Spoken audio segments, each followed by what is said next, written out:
Good morning everybody. I'm going to have a go at doing this tutorial for you, and I've got a selection of glass here that some of you may have quite a lot of dichroic, some of you might just have a few little bits. So I'm going to show you a couple of different ways of doing this so that either you can use completely dichroic or you can do a base of a different base colour of an opal glass and then layer up dichroic on top. So it really does depend how much glass you've got and how much you want to use of it. So I hope you find this informative. If you've got any questions, then please feel free to message me. I'm always happy to answer anything anyone wants to know. So let's crack on. One thing to note is that if you haven't watched it already, I do have another YouTube video of a tutorial that's going right the way back to basics and making a pendant. So if you want to have a look at that, you can have a look at it first or afterwards, it doesn't matter. But there might be things in this one that I don't necessarily cover, which are covered in the first tutorial. So when I put this on YouTube and post it, I'll pop on the other link as well, and you can have a look at both of the tutorials. So I'm just going to move all my glass aside a moment just to show you the kiln I'm using. I'm using the smallest one, so I love these, and I've got inside of it my fibre paper and my thin fire paper. Now when I'm doing this, I do it directly onto the actual base of the kiln, because you're layering up quite a few little pieces. Although if you use glue or I use glass tack, any movement of it, you risk kind of dropping it on the floor, which I've done many a time, and spending the rest of your day picking up tiny pieces of glass, which is really disappointing when you've just spent like the last hour designing something and putting it together. So I, as I say, do it right on the base of the glass, base of the kiln. Sorry. So I'm just going to put that aside for the moment, and I'm going to bring the glass over. So I've got a piece of opal, which is the mint, which is a beautiful colour. So I'm going to use that for showing you that you don't have to use a lot of dichroic. You can make something quite pretty, or very pretty, with using a base colour. My different types of dichroic I have, which some of you may know, some of you may not. I've got different colours. And the one thing you'll notice with dichroic is they start off one colour, and then when they come out of the kiln, they'll have gone another colour. Then in the light, you'll see both of those colours shimmering when you're wearing your pendant or whatever it is that you're making. One way to actually see what colour your glass might go is to carefully tilt it, and you'll be able to see that it changes colour. And let's see if this one's easier to see. So we're going off with like a bright orangey red, and it will change to a yellowy colour. So the colour that when you tilt it, that's the colour it's going to come out after it's come out of the kiln. So you can either sit there and tilt them and see what colours you want to use and mix and match, or you can just go for it and bung whatever together and just see what happens. I'm really bad at keeping a record of what I've used, so I always tend to take a picture beforehand and a picture afterwards so that you can kind of reference what dichroic you may have used, because there's nothing worse than making something thinking absolutely love that piece of dichroic, which one was it?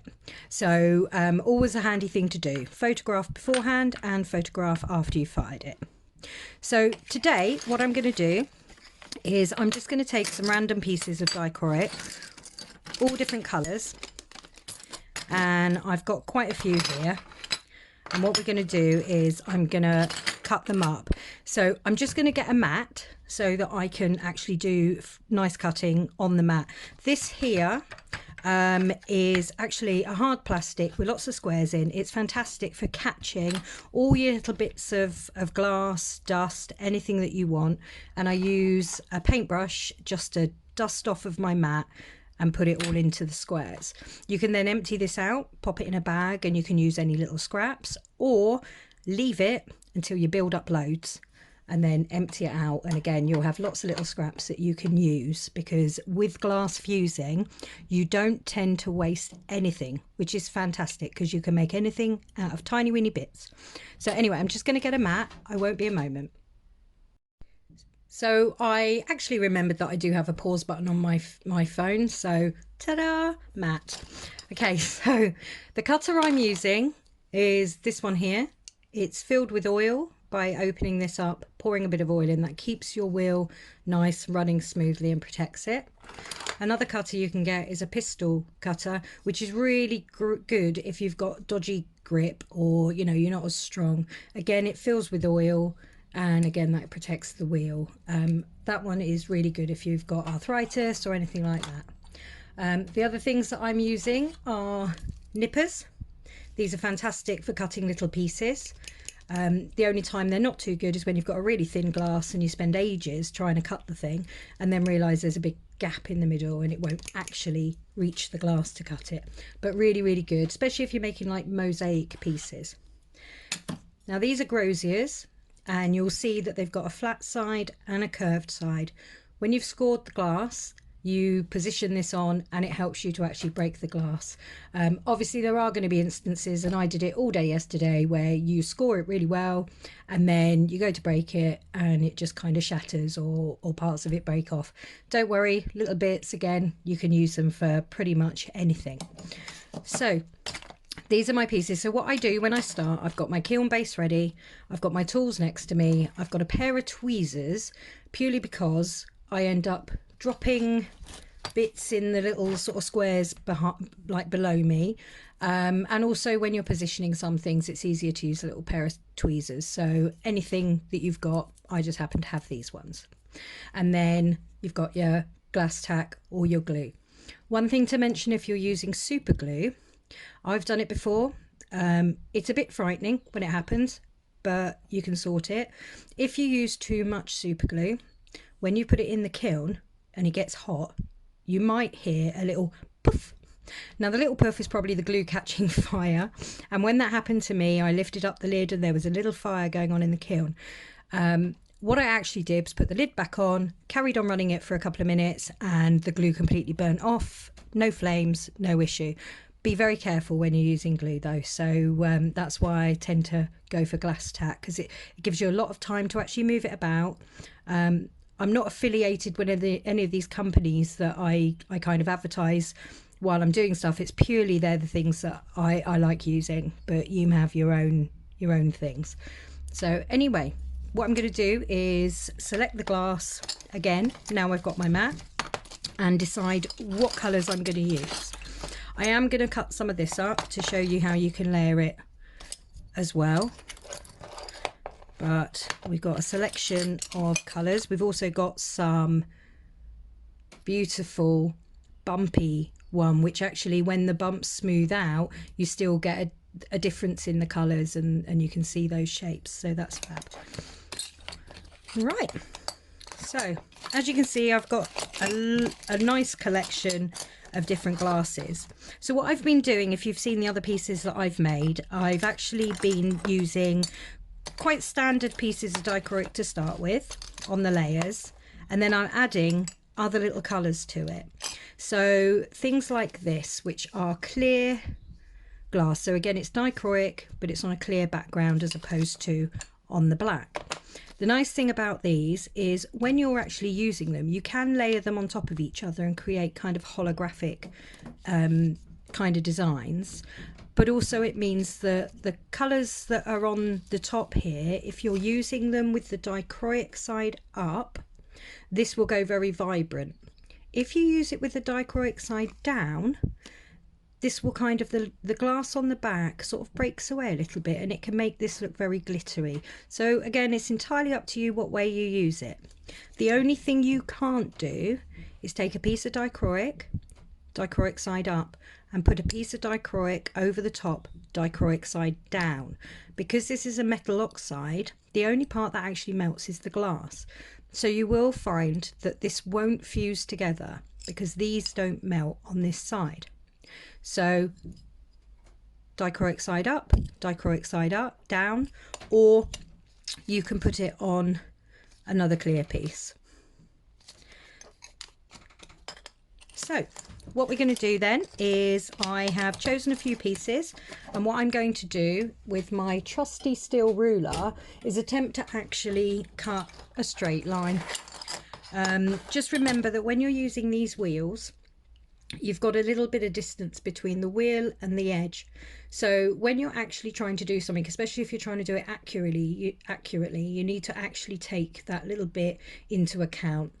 But today I'm not worrying about it. The nicest thing about doing these pendants is that it doesn't matter if you need it a certain size. You know, you don't need it a certain size, sorry. You can just kind of go with it and play around and create something very organic. Now I've made 2 scores because I'm going to use 2 pieces of this, and I don't know if you could hear that. So what I'm actually going to do, I'm going to put the pointed side underneath and the flat side on the top, and I'm just going to push it like this. Some people pull it and it works. I've always done it like this just purely because it's the way I do it. Now normally I would have a little bag, or rather a big bag, and I slide it in and I break it there so that it catches any little shards. Now I'm quite lucky in the sense that, as I say, I do have this lovely mat here. And what I will show you is, here's the mat, pop it down, all of my little shards get caught in here, so that's a really handy thing to have. I can't remember where I got it from, and I can't remember how expensive it was or anything, purely because I've had it such a number of years. But if failing that, just get yourself a large clear plastic bag and pop your glass in, hold it, and then do your breaking, and it will just catch all the little bits. So next one, there we go. So I've got 2 of those now.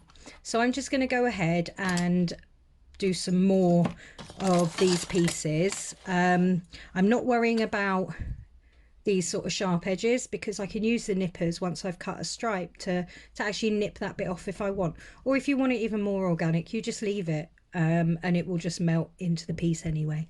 So I'm just going to go ahead and cut a few pieces, and then we'll look at stacking them up. I just wanted to show you quickly with this one. As you can see, it's actually textured on the top, so the easiest way of cutting it is to turn it over and cut on the flat side. Otherwise you're going to end up with lines all over the place, and it might not break as well. So this is the dichroic I'm going to work with today.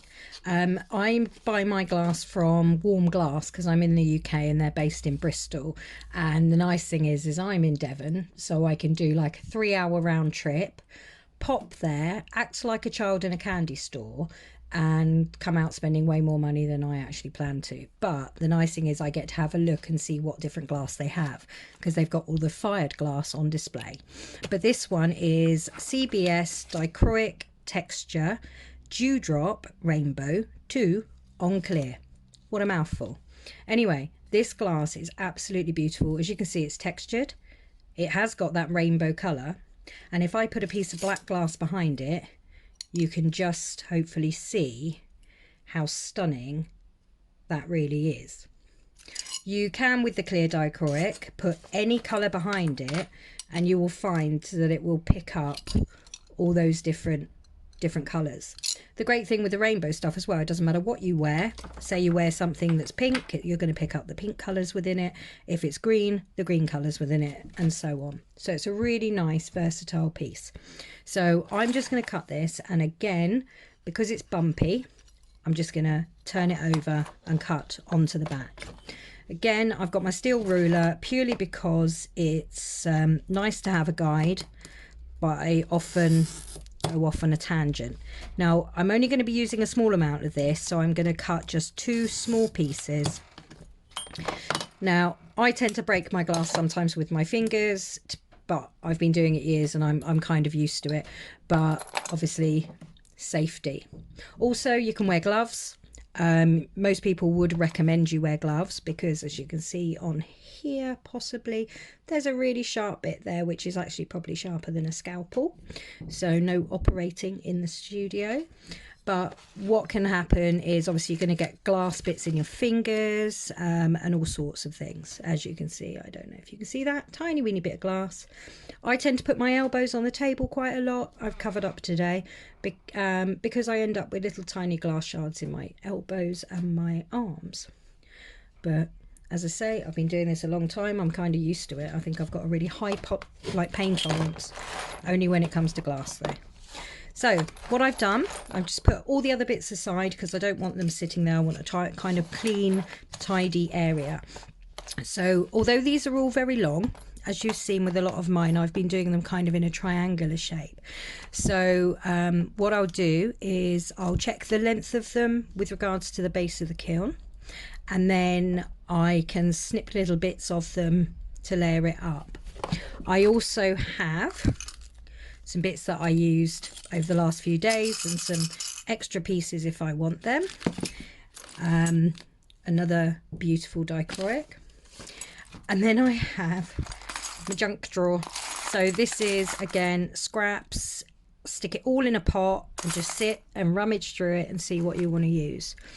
So here are my pieces. I've also cut, as you can see, 3 pieces of the opal. Now obviously the opal glass is a lot cheaper, the dichroic's expensive, but to get the effect you don't need a huge amount. So what I'm going to do is I'm just going to show you the very first layer, and this here is a really nice size for this kiln. So if I put it at the edge, you can see there's quite a nice space in the kiln. Now for those of you that don't know, many of you will do, but just, you know, if you're new to this, you might not have read it on the files yet, on the microwave page. So most glass, or all of this glass, when you're melting it to a full fuse, which means it's completely smooth and all one piece, wants to go to 6 mil thick. I believe that's like 1/4 of an inch, is it, in America and other places? But I'm in the UK, so 6 mil. So what will happen is if I keep layering this up, my glass is going to spread out as it melts to get itself to that kind of 6 mil position. So what we want to do is to make sure that our glass is not too high, because the last thing you want to do is destroy your kiln, especially if it's new and shiny. Not that they're that shiny, but you know, you don't want to ruin it. So I'm trying to keep a bit of a space around the edge. Now my paper's here and my kiln is there. Now I've obviously been doing quite a few of these over the last few days, so if this doesn't work and I mess it up, I'm ever so sorry, but this is how we start. So you don't need to glue your first layer, because when you're layering the other pieces up and you're using your glue or your glass tack, you literally are going to kind of hold it all together. So this is what I'd do if I was using an opal base. Then I would take some of these pieces and decide where I want to put them.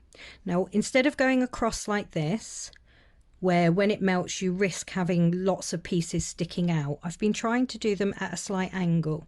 So that kind of keeps it a bit more contained.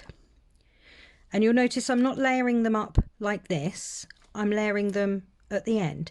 And the reason, again, I'm doing that is because I don't want to have a piece that's at an angle, because then when I put other pieces on top, they're just going to fall off, which is really annoying.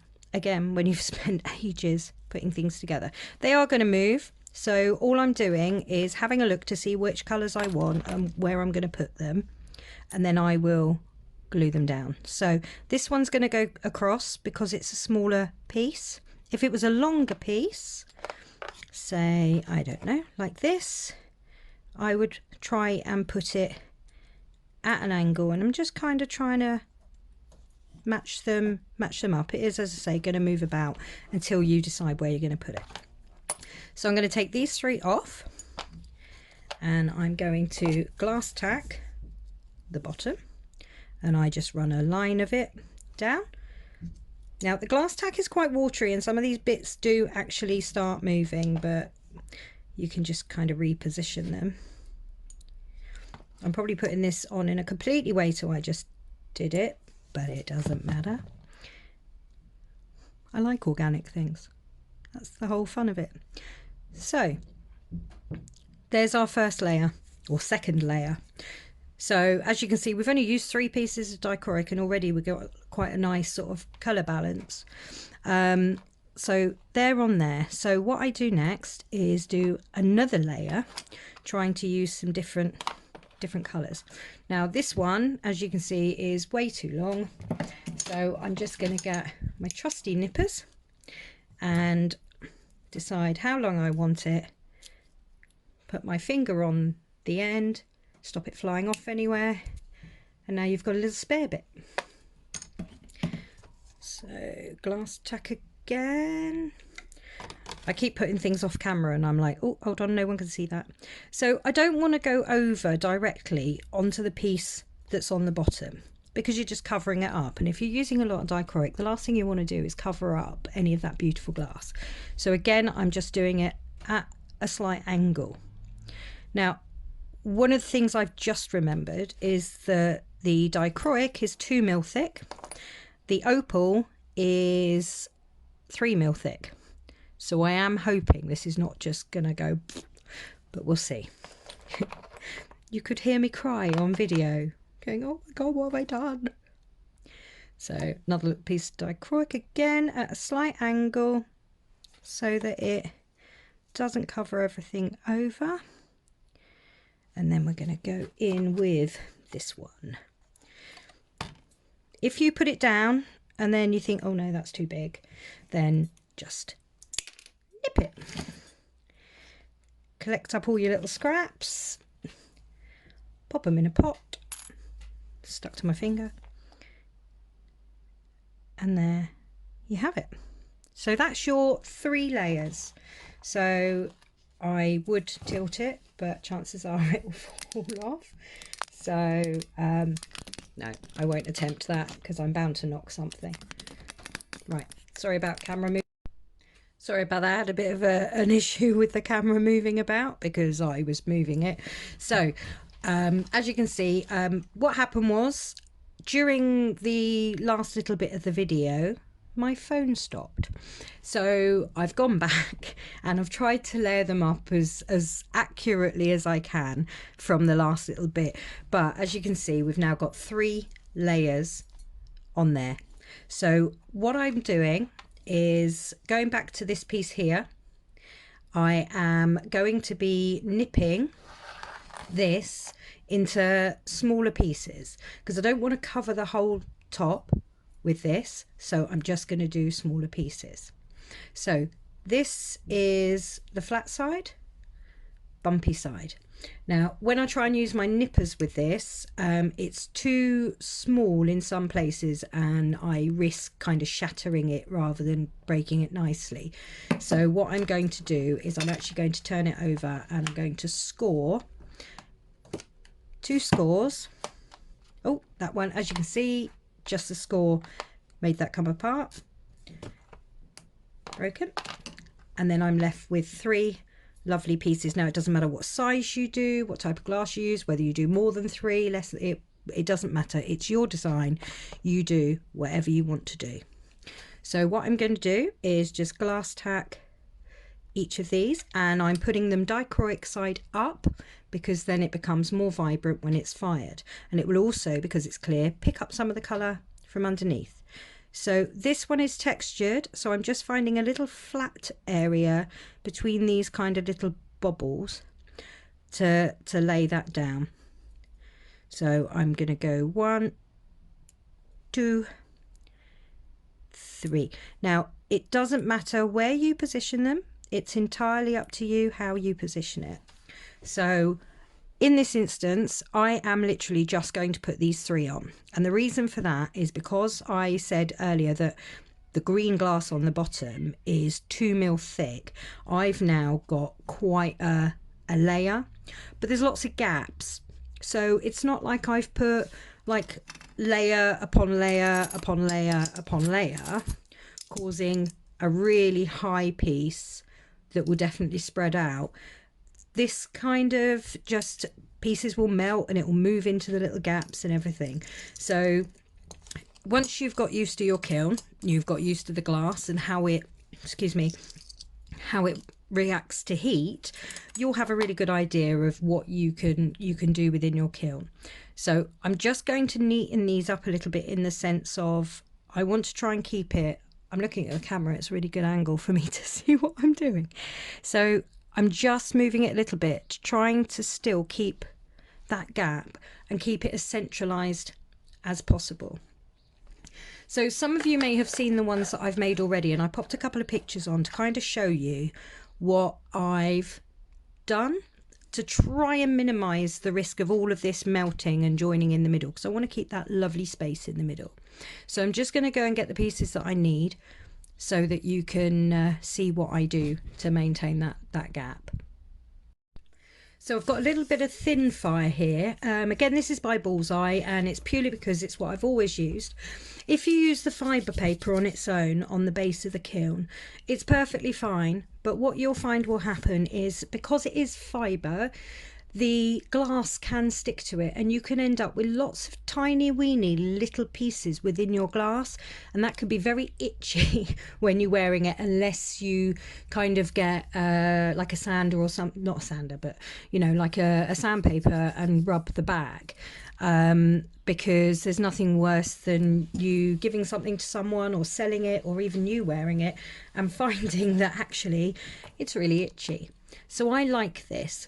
Now with thin fire, if you haven't used it before, what will happen is you put it, as you can see, on the base there. So I've got my fibre paper thin fire, my glass. When you put this in the kiln, what will happen is, as it warms up, you've got binders in there, and they actually burn off.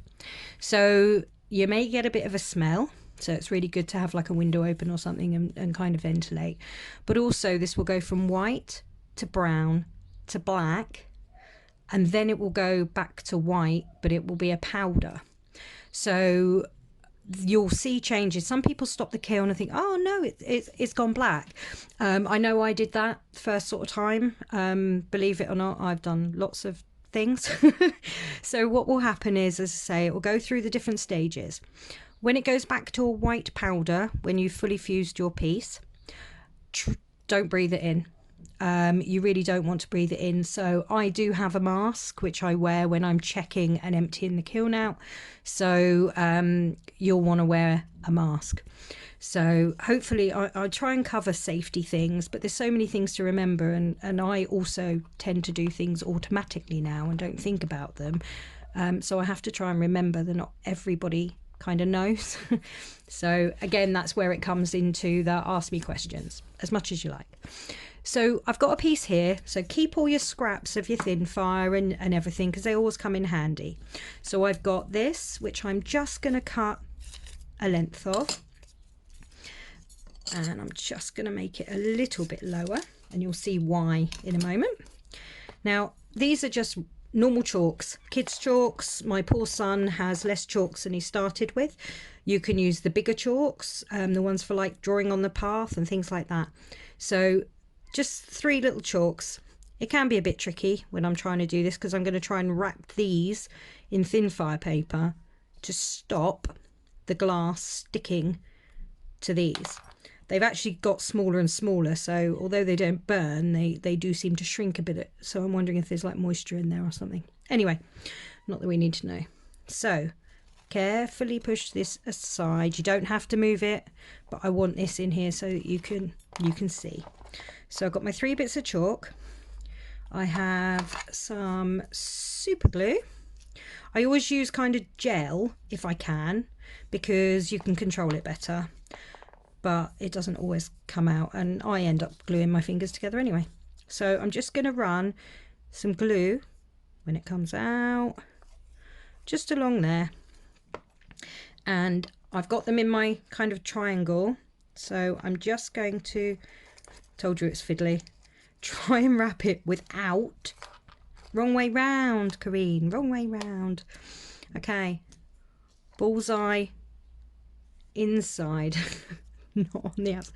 I think I've just glued it to the end of my finger. Does anyone want to come and teach me how to use glue? So, yep. I've sat here on my own just laughing at myself. It's lucky I don't take myself too seriously. So I'm wrapping it I'm going to try and hold it in place. Now, if it's not holding in place properly, just take another little piece of glue, pop it on. Didn't come out. Oh gosh, I've broken the chalk. Okay, scratch that. Let's get another piece of chalk. See, we all do things. I think it's become so brittle that it's actually breaking apart. So I am going to have to raid my son's chalks. Poor boy. It's like, Mummy, where's all my chalks gone? I don't know. Right, it's in the right way this time. So I'm just going to hold it there for a moment. Pop the lid back on my glue because I do tend to forget and then I waste it. I'll clear that up in a minute. So I'm literally, you see this here? There's like a little extra overlapping bit. So I'm just going to flatten that out by just taking that bit off with the scissors. Now what I'm going to do is place that very carefully. Oh, get off my fingers. Place that very carefully inside.